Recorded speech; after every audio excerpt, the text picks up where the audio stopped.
Good morning mga boss! Ito may panibago na naman tayong project. Nag-DIY nga pala tayo dito ng gate handle.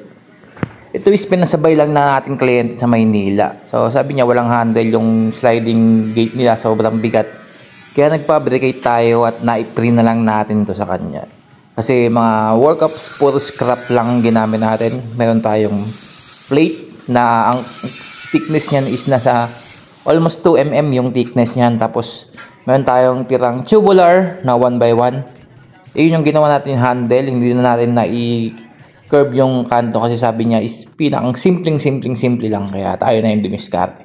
At iyan ay naputol na natin. Ang sukat nga pala niyan is 30 cm yung pinakang haba niya. Tapos yung pinakang height niya is around 10 cm to 12 cm lang. Pumutol tayo ng plate, then inattach lang natin yung tubular. Ganyan lang kasimpleng mag-DIY mga boss. Kayang-kaya niyan. At dyan, kailangan natin naka-full welded dyan. Both side nakapalibot dun sa lahat ng bakal. Para sobrang tibay at sobrang tatag pang matagalan.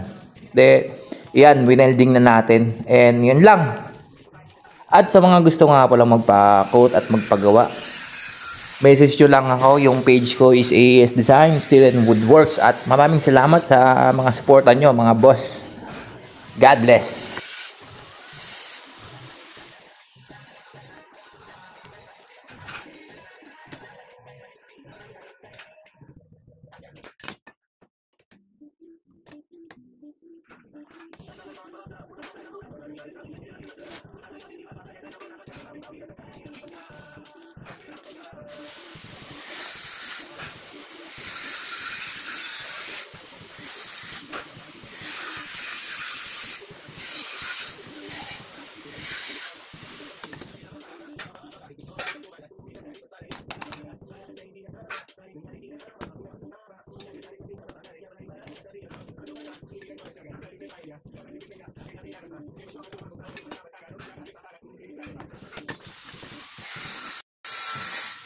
Ito na yung finish natin mga boss. Yan.